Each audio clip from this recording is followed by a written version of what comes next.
अस्सलाम वालेकुम, मेरा नाम डॉक्टर अफशीन है और मैं एक फिज़ियोथेरेपिस्ट हूँ। मैंने लास्ट लेक्चर जो था उसमें पोस्चर का, आपको काइनेजोलॉजी का पोस्चर का चैप्टर स्टार्ट करवाया था। उसका जो रिमेनिंग पार्ट है वो मैं आज दे रही हूँ, ठीक है। पिछले लेक्चर में हम लोगों ने पोस्चर के बारे में पढ़ा था, पोस्चर क्या होता है और इसकी टाइप्स क्या होती हैं, इसके बारे में पढ़ा था। आज मैं आपको नेक्स्ट बताऊँगी, ठीक है। पोस्चर मैकेनिज़्म भी हम लोगों ने लास्ट लेक्चर में पढ़ा था, जिसमें हमने दो चीज़ें पढ़ी थी कि मसल्स जो कंट्रोल कर रहे होते हैं पोस्चर को, ठीक है, एंटी ग्रेविटी मसल और नर्वस कंट्रोल, ठीक है, इन चीज़ों के बारे में। अब ये जो नर्वस कंट्रोल है और मसल्स हैं, ये दोनों आपस में कोऑर्डिनेशन में वर्क कर रहे होते हैं एक पोस्चर को मेंटेन करने में। पोस्चर क्या होता है? हमारी इरेक्ट पोजीशन या बॉडी जो एटीट्यूड अज्यूम करती है, यानी कि जो हमारा जैसे हम मूव करते हैं या एक ही जगह पे स्टेबल बैठे होते हैं, तो इक्विलिब्रियम हमारा मेंटेन करने के लिए कुछ मसल्स और जो हमारा नर्वस सिस्टम है, ये दोनों वर्क करते हैं कोऑर्डिनेशन में, और हमारा ये इक्विलिब्रियम और पोस्चर की जो ओरिएंटेशन होती है वो मेंटेन रहती है। सो इससे पहले अगर पोस्चर वाला नहीं दिया है तो आप लोगों ने लेक्चर, तो मैं लिंक दे दूँगी डिस्क्रिप्शन में, आप वो देखें और फिर इसके बाद ये वाला लेक्चर देखें तो आपको अच्छी समझ आएगी, ठीक है। उसके अलावा अगर आप न्यू हैं, ठीक है, तो मेरा चैनल सब्सक्राइब कर लें, क्योंकि यहाँ पे मैं फिजियोथेरेपी के लेक्चर्स देती हूँ, स्पेशली गायनी और MSK के।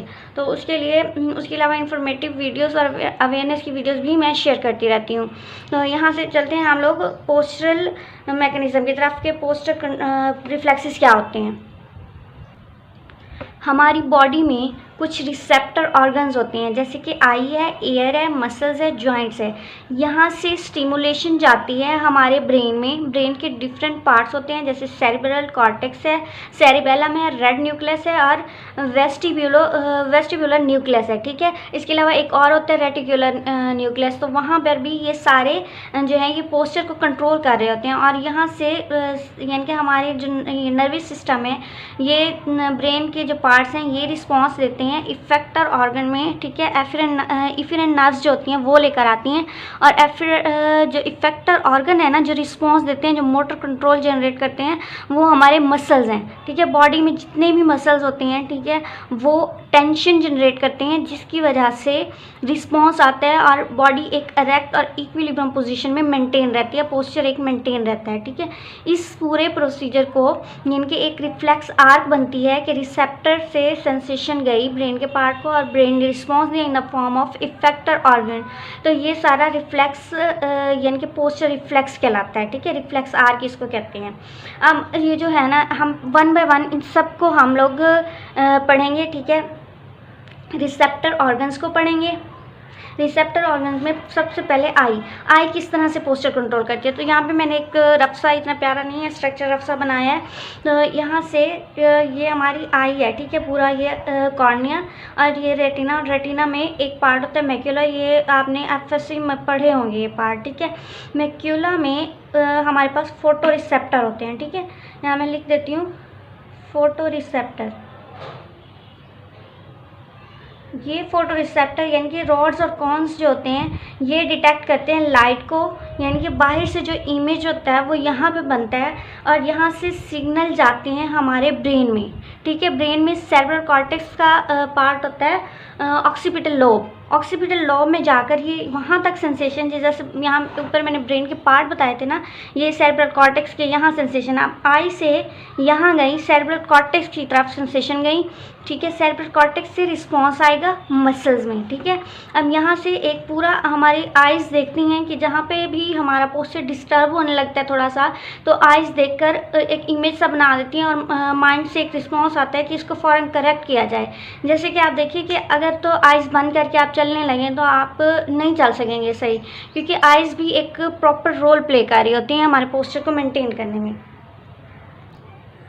इसके बाद आते हैं एयर, ठीक है। आइज़ हो गई, फिर इसके बाद एयर्स यानी कि कान भी हमारे बहुत बड़ा रोल प्ले कर रहे होते हैं हमारे इक्विलिब्रियम हमारे मेंटेन करने में, बॉडी को इरेक्ट पोस्चर में मेंटेन करने में, ठीक है। तो एयर में हमारे पास कैनाल्स होती हैं, सेमी सर्कुलर कैनाल्स, आप लोगों ने देखी होंगी, कुछ इस तरह से बनी होती हैं, ठीक है।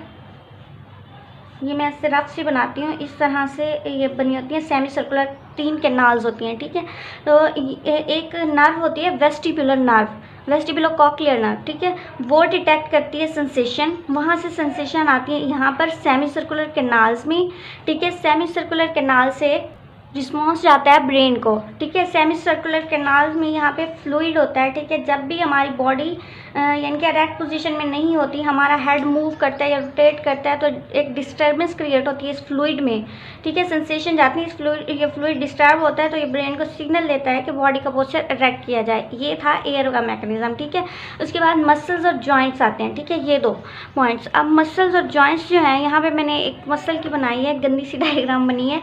तो यहाँ पर मसल्स में आप देखें हमारे पास एक तो फाइबर होते हैं 2 तरह के, एक्स्ट्रा फ्यूजल फाइबर होते हैं, ठीक है, जो आपको बल्क नज़र आएगा बाहर की तरफ, ये एक्स्ट्रा फ्यूजल है। और जो मिड में होते हैं ना स्मॉल, वो होते हैं इंट्राफ्यूजल फाइबर। तो ये जो इंट्राफ्यूजल फाइबर है ना, इंट्राफ्यूजल फाइबर में मसल स्पिंडल होते हैं। मसल स्पिंडल 2 तरह के होते हैं। ये अब यहाँ पे मैंने दिखाया ये इंट्राफ्यूजल फाइबर्स, ठीक है, ये एक्स्ट्राफ्यूजल फाइबर, 2 तरह के मसल फाइबर हो गए। अब इंट्राफ्यूजल में ही ये मसल स्पिंडल है। मसल स्पिंडल सेंसरी ऑर्गन्स हैं, ठीक है, ये याद रखनी है। वो जो हमने रिसेप्टर ऑर्गन्स पढ़े हैं ना, मसल्स और जॉइंट्स, तो मसल के जो सेंसरी ऑर्गन हैं वो यही मसल स्पिंडल हैं। अब मसल स्पिंडल में 2 तरह के फाइबर्स होते हैं, nuclear chain fibres, nuclear back fibre. यहाँ पर आपको डिटेल पढ़ने की ज़रूरत नहीं है, यहाँ पर आप लोगों ने सिर्फ बेसिक पढ़ना है। आगे जाके न्यूरो में, फिजियोलॉजी में आप लोगों ने सेकेंड ईयर में इसकी डिटेल पढ़नी है। सो यहाँ पर मैं सोच रही थी कि आपको डिटेल बताऊँ इस सब की ना, क्योंकि जितनी आप डिटेल से पढ़ोगे उतना आपका कॉन्सेप्ट क्लियर होगा। बट यहाँ पर आपको इतनी ज़रूरत नहीं है, बेसिक है। अगर मैंने डिटेल बताई तो आप लोग कंफ्यूज होंगे, तो इस वजह से मैं अभी यहीं तक इसको कर रही हूँ, ठीक है। नेक्स्ट आपने फिजियोलॉजी में इसकी डिटेल पढ़ लेनी है, ठीक है। अगर जिसको मतलब समझ नहीं आ रही है तो उसके लिए मैंने पहले एक वीडियो दी हुई है, ठीक है, किसके रिफ्लेक्स उसके रेसिप्रोकल इनहिबिशन के टाइटल से, ठीक है। तो वो आप देख सकते हैं, उसमें मैंने डिटेल से ये चीज़ें बताई हुई हैं, ठीक है। अब मसल में 2 तरह के रिसेप्टर हो गए, एक मसल स्पिंडल और एक जो टेंडन्स में होते हैं ना, गोल्जी टेंडन ऑर्गन्स, और ये जॉइंट्स में रिसेप्टर्स होते हैं। इसके अलावा कोई स्किन में भी होते हैं हमारे रिसेप्टर, प्रेशर रिसेप्टर। तो ये सारे डिटेक्ट करते हैं सेंसेशन और ये ब्रेन को भेजते हैं, ठीक है। ब्रेन में जो हमारा पार्ट है रेड न्यूक्लियस, ठीक है, वहाँ तक, और ये वेस्टिबुलर नर्व से वेस्टिबुलर न्यूक्लियस को गए थे, यहाँ से रेड न्यूक्लियस को जाते हैं, ठीक है। वहाँ से रिस्पांस आता है मसल्स में, इफेक्टर ऑर्गन्स में, ठीक है। यहाँ से मसल से ही जाते हैं रिसेप्टर लेकर, फिर मसल्स को ही वापस देते हैं। और ना यहाँ पर मैं इसकी एक्सप्लेन करती हूँ इसको। ये यहाँ इस डायग्राम में देखें, ये मसल है, ठीक है, एक ये क्वाड्रिसेप्स का मैंने मसल बनाया है, ठीक है। अब इसके दरमियान में स्पिंडल है, स्पिंडल करते हैं डिटेक्ट मसल को, स्ट्रेच को। जब भी मसल स्ट्रेच होता है, ठीक है, लेंथनिंग में जाता है, तब ये यानी कि डिटेक्ट करते हैं कि कितना चेंज आया है, लेंथन हुआ है मसल, तो ये फ़ौरन से यहाँ स्पाइनल कॉर्ड को देंगे सिग्नल, और स्पाइनल कॉर्ड से एक रिस्पॉन्स जनरेट होगा अल्फा मोटर न्यूरॉन्स के थ्रू, और ये मसल फाइबर्स को कॉन्ट्रैक्ट करवाएगा ताकि जो लेंथनिंग हो रही है वो लेंथनिंग कम हो जाए, ठीक है। ये मसल स्पिंडल का काम होता है। इसी तरह होते हैं गोल्जी टेंडन ऑर्गन, यहाँ पे मैंने बताए हैं Golgi tendon organ in tendons में होते हैं, ठीक है। जब ये मसल में कॉन्ट्रैक्शन बहुत ज़्यादा हो जाए तो ये फायर करते हैं, ठीक है। इनके फायर करने की वजह से एक रिस्पांस जाता है 1B फाइबर, जो कि सेंसरी फाइबर्स होते हैं, इसके through anterior horn cell of spinal cord, यहाँ से इंटरन्यूरॉन्स के पास, इंटरन्यूरॉन्स जाके आगे इनहिबिट कर देते हैं अल्फा मोटर न्यूरॉन्स को, और यहाँ से स्टिमुलेशन जो है वो एक्शन पोटेंशियल जो है वो इनहिबिट हो जाता है यहाँ पे। और यहाँ इसकी वजह से क्या होता है कि मसल की जो कंट्रैक्शन है वो कम हो जाती है, टेंशन जो है वो डिक्रीज़ हो जाती है। और ये जो मसल स्पिंडल की वजह से रिफ्लेक्स आया था ना, इसको कहते हैं मायोस्टेटिक रिफ्लेक्स या स्ट्रेच रिफ्लेक्स, ठीक है। ये आपकी बुक में, काइनेजोलॉजी की बुक में लिखा हुआ है, लेकिन वहाँ पे एक्सप्लेन नहीं किया हुआ, सो मैंने यहाँ पर एक्सप्लेन कर दिया है। ये सारा था आपका इसके बारे में, पोस्चर रिफ्लेक्सेस के बारे में। नेक्स्ट इंशाल्लाह हम लोग पढ़ेंगे गुड पोस्चर किस तरह से होता है और फिर पुअर पोस्चर किस तरह से होता है, ठीक है। अभी के लिए अल्लाह हाफिज़, थैंक यू सो मच।